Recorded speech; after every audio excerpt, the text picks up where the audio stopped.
Dear English learners, today we are going to learn how to change positive degree to superlative degree.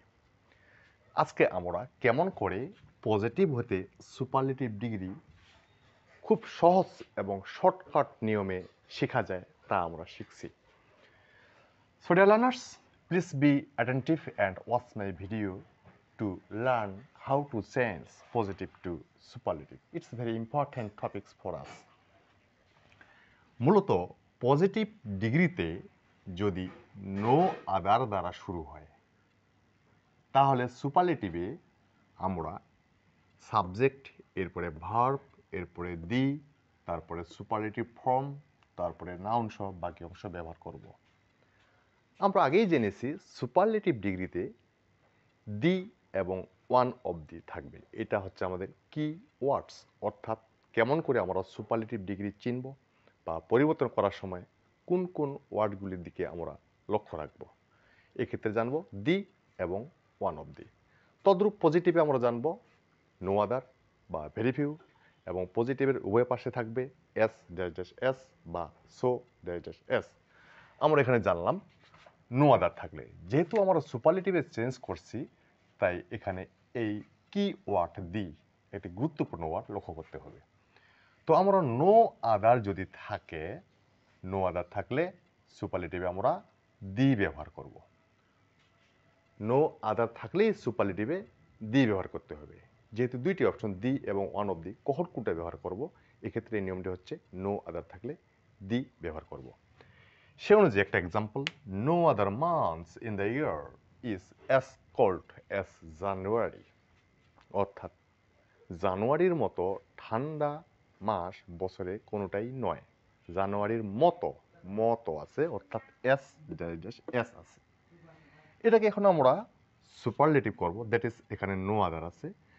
মনে রাখতে হবে একমাত্র positive degree যার সাবজেক্টটি শেষে থাকবে এবং নো আদার বা ভেরি ফিউ দ্বারা শুরু হবে, আর বাকি দুটি ডিগ্রি সুপারলেটিভ এবং কম্পারেটিভে সাবজেক্ট দ্বারাই শুরু হবে। এখানে আমাদের প্রথমে সাবজেক্ট বসবে। সাবজেক্ট এখানে জানুয়ারি, আমরা জানুয়ারি লিখলাম, জানুয়ারি।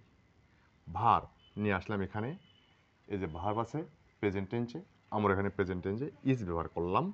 যেহেতু জানুয়ারি সিঙ্গুলার কাজে ইজ ব্যবহার করলাম, নো আদার পরে সিঙ্গুলার বসে, সরি এখানে ভুল লেখা হয়েছে, নো আদার পরে সিঙ্গুলার বসে, কাজে আমরা এখানে সিঙ্গুলার ভাবে ব্যবহার করেছি, এখানে পুরো করতে পারবো না। এবং আমরা টেন্সেরও চেঞ্জ করবো না, এখানে ইজ আছে, এখানে আমরা ওয়াস বা উইল বি কোনো কিছু লিখতে পারবো না। তাহলে জানুয়ারি ইজ নিয়ম মতো আমরা দি নিয়ে আসলাম, কারণ এখানে নো আদার আছে, নো আদার জন্য আমরা দি ব্যবহার করলাম। তো জানুয়ারি ইজ দ্য অ্যাডজেক্টিভের superlative form, cold, colder, coldest. Cold এর শেষে আমরা ইয়ার যোগ করে কম্পারেটিভ করব, এর শেষে ইএসটি যোগ করে সুপারলেটিভ করব। তাহলে এই যে কোল্ড অ্যাডজেক্টিভটি আছে এর সুপারলেটিভ ফর্ম হবে কোল্ডেস্ট, আমরা কোল্ডেস্ট লিখলাম। তারপরে নিয়ম দেওয়া আছে নাউন সহ বাকি অংশ, এখানে নাউন সহ বাকি অংশ হবে মান্থ ইন দ্য ইয়ার। তাহলে January is the coldest month in the year. January হচ্ছে বছরের মধ্যে সবচেয়ে শীতলতম মাস। সো মাই ডিয়ার লার্নার্স, আমরা জানলাম নো আদার থাকলে আমরা এখানে সরাসরি দি ব্যবহার করব। আরেকটি রুল, যদি ভেরি ফিউ থাকে সেক্ষেত্রে কি করব? যদি নো আদারের পরিবর্তে ভেরি ফিউ থাকে তাহলে কি করা উচিত? তো পজিটিভে যদি ভেরি ফিউ দ্বারা শুরু হয়, ভেরি ফিউ, ভেরি ফিউ দ্বারা যখন শুরু হবে তখন সুপারলেটিভে আমরা দি তুলে দিয়ে তার পরিবর্তে লিখব আমরা one of the, one of দি। তাহলে নো আদার থাকলে শুধুমাত্র দি এবং ভেরি ফিউ থাকলে ওয়ান অফ দি। এখন ওয়ান অফ দি, তারপর সুপারলেটিভ ফর্ম, সূত্র একটাই। ডিগ্রি চেঞ্জের এটাই সহজ নিয়ম যে প্রতিটি ডিগ্রির একটি করে সূত্র থাকে। এখানে কি ওয়ার্ডস অনুযায়ী কিছু কিছু ওয়ার্ড পরিবর্তন হয়ে যায়।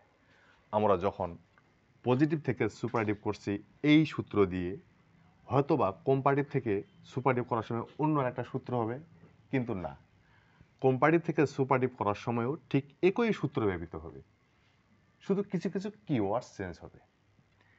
তাহলে এখানে ভেরি ফিউ দ্বারা শুরু হলে ওয়ান অফ দ্য ব্যবহার করব।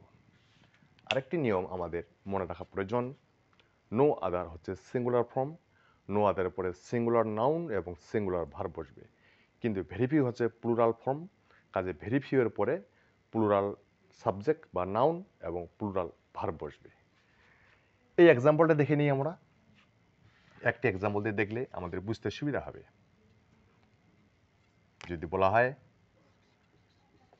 ভেরি ফিউ, এখন ভেরি ফিউ এর পরে প্লুরাল বসবে, তাহলে এখানে আমরা লিখব months, very few months in the year. Verb plural হবে, কাজে এই ইজ ভার্বটা তুলে দিয়ে আমরা এখানে করব আর। Very few months in the year are as cold as January, যেমনটি আছে তেমনটি থেকে গেল। ঠিক একই নিয়মে আমরা ঠিক নিয়ে আসবো জানুয়ারি। এখানে নাউন এবং নাউন প্লুরাল হওয়ার জন্য ভার্বটিকে আমরা প্লুরাল করেছি, কিন্তু এখানে জানুয়ারি সিঙ্গুলার হওয়ার জন্য আমরা ভার্বটি সিঙ্গুলার ব্যবহার করব। অর্থাৎ এই আর সরাসরি এখানে বসিয়ে দিব এমনটি নয়, সাবজেক্ট অনুযায়ী সবসময় ভার্বটি নির্ধারিত হয়। এখানে সাবজেক্টের সিঙ্গুলার আছে, বিধায় আমরা সিঙ্গুলার ভার্ব নির্ধারণ করব। এখানে সাবজেক্টে প্লুরাল আছে, বিধায় এখানে আমরা প্লুরাল ভার্ব ব্যবহার করেছি। তাহলে এখানে ইচে থেকে গেল। তাহলে জানুয়ারি ইজ। এখন নিয়ম হলো, এখানে পড়েছি আমরা ভেরি ফিউ থাকলে ওয়ান অফ দা হয়, কাজে এর আগে দি ছিল, এটা তুলে দিয়ে লিখবো আমরা ওয়ান অফ দি। আচ্ছা, কেটেই লিখি January is one of the. January is one of the coldest. এখন এখানে প্লুরাল নাউন নিয়ে আসতে হবে, coldest months in the year. তাহলে আমরা জানলাম এখানে ভেরি ফিউ থাকার কারণে আমরা সুপারলেটিভে ওয়ান অফ দি ব্যবহার করব, তাই এখানে আমরা ওয়ান অফ দি ব্যবহার করেছি এবং সেটা সুপারলেটিভ ফর্মের পূর্বে। তাহলে শর্টকাট রুলস আমরা জানব, নো আদার থাকলে দি হবে, ভেরি ফিউ থাকলে ওয়ান অফ দি হবে। That's okay. Thank you very much.